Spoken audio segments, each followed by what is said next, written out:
So, are you sick of Dragapult ruining your day? Let me show you one of the best GX attacks in the game right now that's gained a lot from Rebel Clash that no one's really talking about for some reason. Let's have a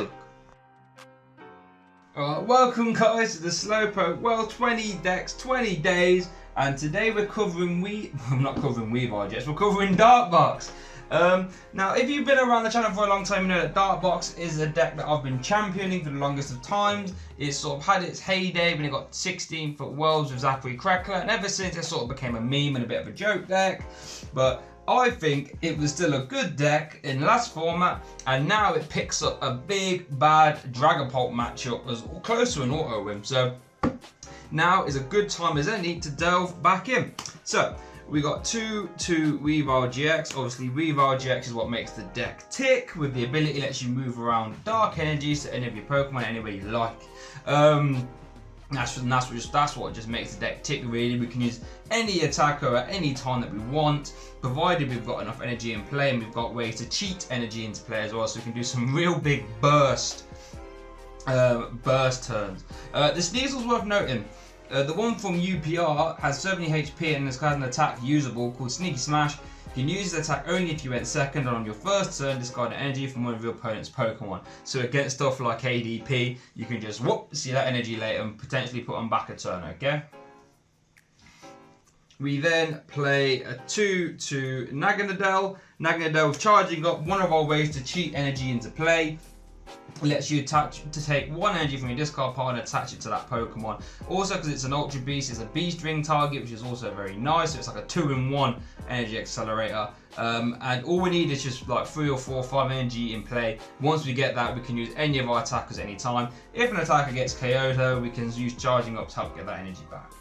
Now, here is one of the big reasons why I think Darkbox can really do some damage in this Rebel Clash format.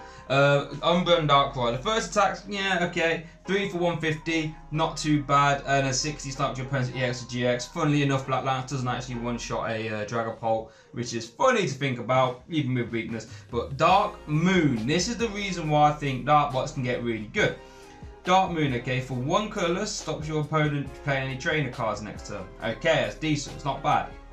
But if you have 5 extra energy attached, okay, you knock out your opponent's active. Just straight up. So if they're a VMAX, they're gone. If they're a tag team, they're gone. If they're a baby, they're gone. Doesn't matter.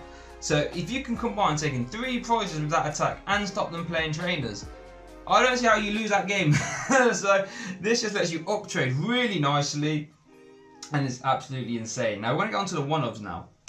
Darkrai Prism. This doubles up as a non-GX attacker with 4 for 120, and your opponent flips 2 coins to wake up and they're asleep, so that's kind of nice. But what it lets us do with his ability, when you bench him, you can attach 2 dark energies from your hand. It doesn't count as attaching either, so you can potentially get 2 energies in play just from that, one with a charging up, and 1 from hand. So it's just really good for bursting energy into play, and 160 HP as well is a pretty good number for a non-GX. Play 1 Greninja Zoroark. This is how we are going to sort of try and one-shot, Dragapults. 30 plus 30 for each Dark attached to this Pokemon. No, not all your Pokemon, sorry. Dark Union we haven't really used, not going to really talk about that one really. Out of all the Jeks in the deck, that's one we really don't want to be using. But yeah, Greninja Zoroark is a good beat stick. 30 plus 30 adds up fast. We've got a Baby Guzzlord, basic 150 HP with the attack Red Banquet, 2 dark, 2 colourless, 120. If your opponent's Pokemon is knocked out by damage from this attack, take 1 more prize card. So, what we can do, lets you uptrade nicely on any missed KOs that you might have from Umbreon Darkrai or Greninja Zoroark or any of your attackers. Really, taking an extra prize is always nice. When you snipe with Black Lance from Umbreon Darkrai into a dedenee, you can then try and Great Catcher, Bustles orders it up and finish it off with a Red Banquet for 3 prizes, also very nice. So yeah, it's just a nice card to have, and it lets you sort of really stick it to any non-GX decks because it's got 150 HP itself and it's taking extra prizes. It's sort of like similar to like an ADP effect against 1 prizes decks where you can just take prizes. And then we've got 1 Mega Sableye Tyranitar, similar to the Guzzlord in the, with the attack Greedy Crush for 5 energy, does 210, and if your opponent's EX or GX is knocked out from this attack, take an extra prize.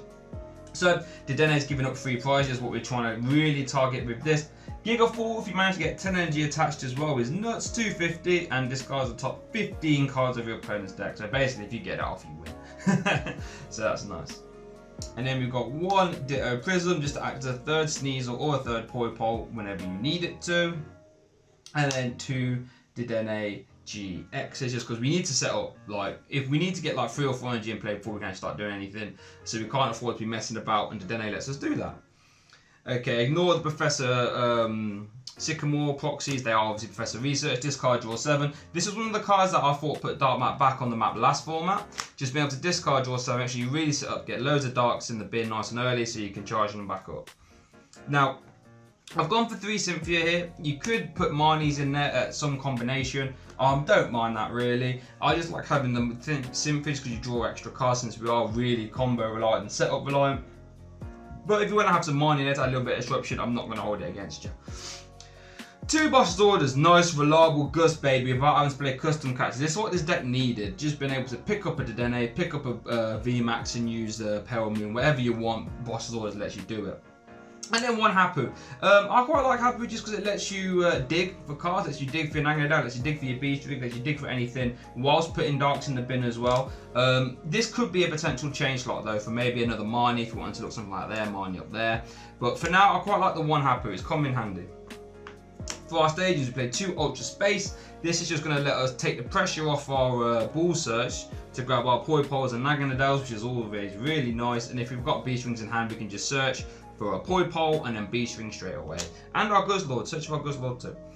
2 Dark City. Again, you can flip flop this stadium count. I like Dark City just because we are chunky boys. T-Tar's got a 4 retreat cost, Umbra and Darkwire's got a 2 or 3. This just lets them retreat for free, which is nuts really. So if you have like this in play with a Weavile, you can have 3 retreat and you move your energies around, you can attack with any attacker or with.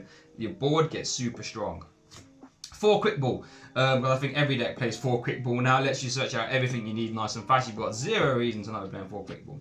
And now one reason why I really like Dark Box is because you can actually get to run Cherish Ball at a 4 count. And what this does, it literally grabs all your attackers, which is nice, but it also grabs your Weavile. So it means you're not having to play silly stuff like Evolution Incense or Pokecoms. You can just play 4 Ball, 4 Quick Ball, 4 Cherish Ball, and that's almost universal deck search. Insane. The only thing you're struggling to find a Naganadel. We then play 4 Acrobat just so we can turbo through. Like I said, we are a setup deck. We need to hit stuff. We need to hit our Beast Rings. We need to hit energies in the bin. We need to just hit a lot of stuff to get going. Once we get there, we're super strong. But until we get there, we're not. 4 Acrobatics lets us get there. 1 great catcher, like I said, because we really want to go to Dedenee hunting with our Guzzlord and Mega T-Tar. Great catcher just lets us, you know, it lets us easily do it while playing a supporter, okay? 3 Beast Rings, like I said, because this is insane burst potential. Which be able to search your deck for 2 energies, attach them, then move them around, have an extra attachment from hand as well. Silly, silly, silly, silly. So we play 3 Beast Rings. 1 Ordinary Rod. Now again, I was flip-flopping on this count. Sometimes we use it, sometimes we don't. It's only really good to let you reuse attackers really. We're almost never shuffling in energy into our deck. It lets you, if you have to discard your Mega T-Tar early, for example, or you have to discard your Greninja Zoroark, you can just shuffle it back in, search it back out, put all your energy onto it, bish bash bosh. So I think it could be a cut, but I do quite like it. And then rounding up the list, we play 12 basic energy, 4, 5, 6, 7, 8, 9, 10, 11, 12. A good number, because we don't ever want to be missing them, okay? We need to get about 4 energy in play, 3, 4 energy in play before we can actually start, you know, doing the attacks we want at any time. And that's the point you want to get to. We've got about 5 energies in play and a Weavile, so we can just, you know, do whatever we want. When we get to that state, we're a really strong deck. And but like I said, until we get there, we're not. So we need to just cut all the frills and just make sure we're as consistent as possible at doing that. So like I said, Umbra and Darkwiire cleans up VMAXs, and you have a really good Dragapult matchup with this deck as well. So thank you very much, guys, for watching. That's been the Slowpoke Wells Dark Box Rebel Clash deck profile, 20 decks, 20 days. Make sure you stay subscribed and all that good stuff. So I've got plenty of other Rebel Clash stuff coming out for you, okay? So thank you guys for watching, and I'll see you all next time. Hey guys, thanks for watching that video, much appreciated. Really hope you enjoyed it. If you did, please don't hesitate to subscribe. I try and put out as much stuff here as I can. Full deck profiles plus games, topic conversational pieces regarding anything in the TCG. Check out my Twitter, check out my Facebook. That's where you get most of the updates, sort of see what's going on behind the scenes, all that good stuff. Also check out the SoundCloud for the full bi-weekly podcast. If you're interested, if you like the conversational pieces, go check that out. But yeah, thank you so much for watching, and I hope you have a good day.